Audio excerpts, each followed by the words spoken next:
आप देख रहे हैं इंडिया पब्लिक खबर और अब वक्त हो चुका है स्पेशल बुलेटिन का, जिसमें हम आपको रूबरू कराते हैं देश और दुनिया की तमाम बड़ी खबरों से विस्तार से। तो चलिए बिना किसी देरी के शुरू करते हैं खबरों का सिलसिला।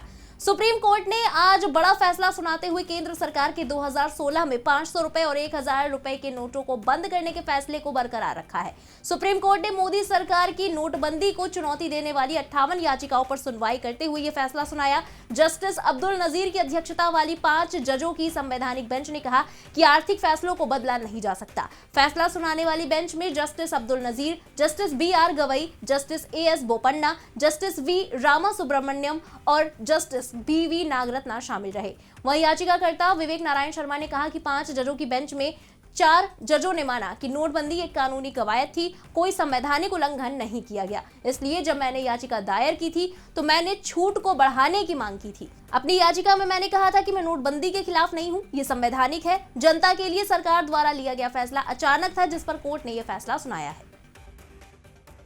डिमोनेटाइजेशन के ऑर्डर में 5 जजेस बेंच में 4:1 के रेशियो से 4 जजेस agreed that demonetisation was a legal exercise. No constitutional infringement was done in this exercise. So when I had filed the petition at that time, I had sought increase of the exemption.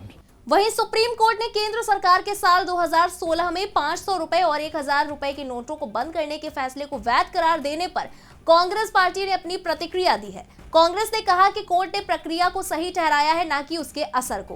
Congress नेता पवन खेड़ा ने इस फैसले पर कहा कि court ने नोटबंदी को सही बताया है, ये पूरी तरह से गलत होगा। उन्होंने कहा कि न्यायालय ने नोटबंदी की प्रक्रिया को सही कहा है, ना कि नोटबंदी को सही ठहराया है। हमारी आपत्ति परिणाम पर थी। इस फैसले पर कहा जा रहा है कि नोटबंदी को कोर्ट द्वारा सही ठहराया गया है, ये कहना सही नहीं है। इसे लेकर भाजपा झूठ फैला रही है। Honorable Supreme Court has pronounced a verdict on the process of demonetization.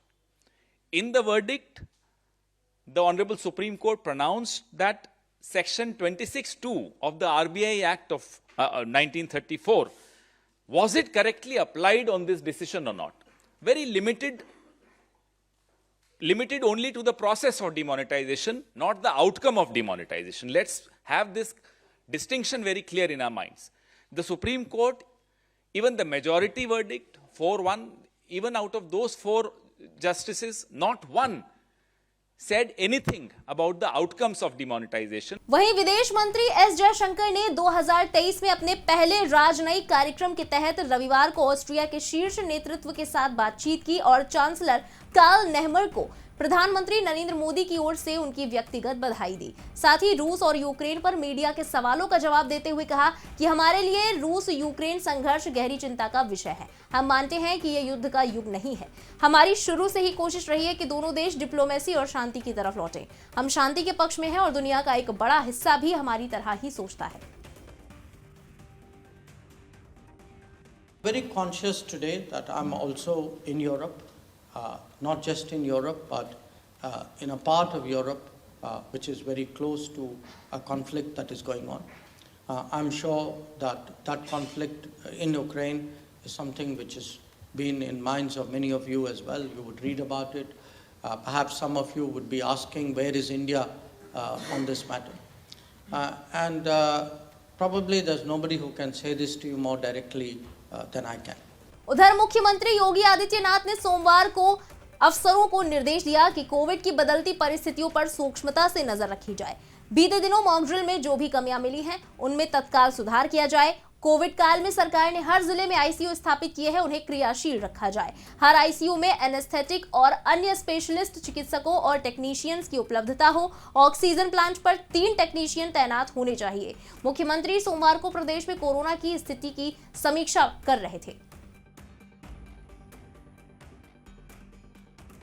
Rajouri में टारगेट किलिंग की निंदा करते हुए PDP अध्यक्ष और जम्मू कश्मीर की पूर्व मुख्यमंत्री और PDP प्रमुख महबूबा मुफ्ती ने कहा कि केंद्र शासित प्रदेश के प्रत्येक नागरिक की हत्या जम्मू कश्मीर में रहने वाले लोगों के लिए एक बड़ी क्षति है। मुफ्ती ने कहा कि जम्मू कश्मीर के लोग बंदूकों के बीच फंस गए हैं। महबूबा मुफ्ती ने बिना बीजेपी का नाम लिए कहा कि राजौरी जैसे हमले और गैर मुस्लिमों की हत्या से देश में एक खास पार्टी को फायदा हो रहा है। उन्होंने कहा कि ये वो पार्टी जो लोगों को बांटती है और धर्म के नाम पर नफरत पैदा करती है।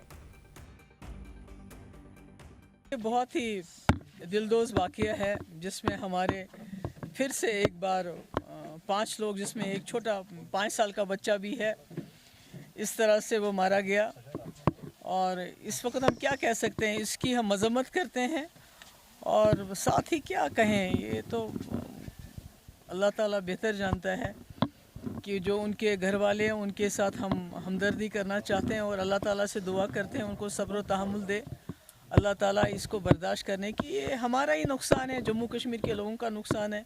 बढ़ते हैं अगली खबर की तरफ। दिल्ली के कंझावला में युवती का शव मिलने के मामले में सत्ताधारी आम आदमी पार्टी हमलावर हो गई है। दिल्ली के सीएम अरविंद केजरीवाल ने दोषियों को सख्त से सख्त सजा देने की मांग की है। उन्होंने कहा कि दोषियों को फांसी होनी चाहिए। अरविंद केजरीवाल ने कहा कि यह बेहद शर्मनाक घटना है। समझ में नहीं आ रहा है कि समाज किस तरफ जा रहा है। कुछ लड़कों ने एक लड़की को अपनी गाड़ी से कई किलोमीटर तक घसीटा, उसकी दर्दनाक मौत हो गई। अभी पोस्टमार्टम चल रहा है। जो भी उसकी रिपोर्ट आएगी, मैं उम्मीद करता हूं कि चाहे आरोपी कितने भी रसूख वाले क्यों ना हो, उन्हें सख्त से सख्त सजा मिलनी चाहिए और फांसी होनी चाहिए।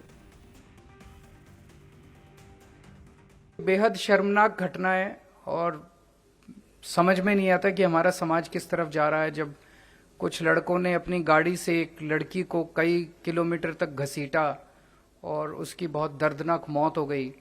अभी उसका पोस्टमार्टम मैंने पता किया था, अभी पोस्टमार्टम शायद चल रहा है और जो भी उसकी रिपोर्ट आएगी, मैं उम्मीद करता हूं कि और अपील करता हूं कि चाहे जितने भी रसूख वाले क्यों ना हों जो दोषी हैं, उनको सख्त से सख्त सजा मिलनी चाहिए। ऐसा ये तो रेयरेस्ट ऑफ रेयर क्राइम्स में आता है। ऐसे लोगों को तो फांसी की सजा मिलनी चाहिए। नए साल में भी पाकिस्तान अपनी नापाक हरकतों से बाज नहीं आ रहा है। सीमा सुरक्षा बल यानी बीएसएफ ने एक बार फिर पाकिस्तान की ड्रोन के जरिए ड्रग्स और हथियार भेजने की साजिश को नाकाम कर दिया है।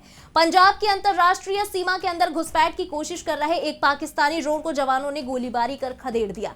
पिछले 3 दिनों में तीसरी बार पाक ड्रोन ने भारतीय क्षेत्र में घुसपैठ की कोशिश की है।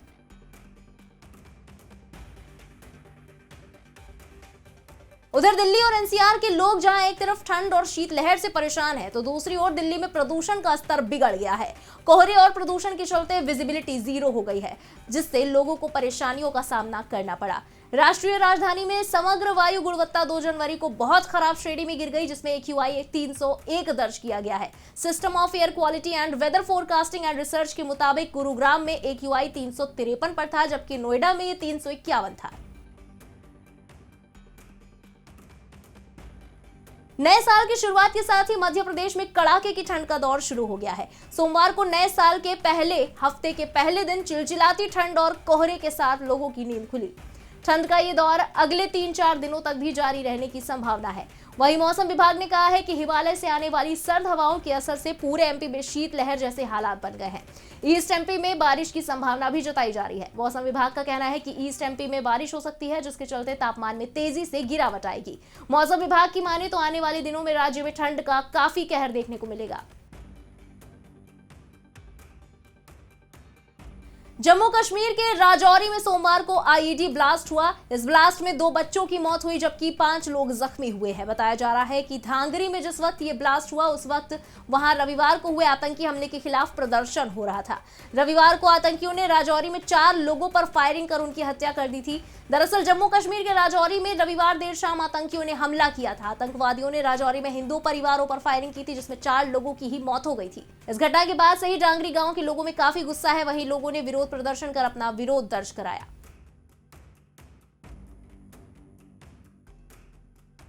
इसी के साथ इस स्पेशल बुलेटिन में बस इतना ही, लेकिन देश और दुनिया की खबरें अभी बाकी है, इसलिए सब्सक्राइब करें इंडिया पब्लिक खबर के YouTube चैनल को और बेल आइकन दबाना बिल्कुल ना भूलें।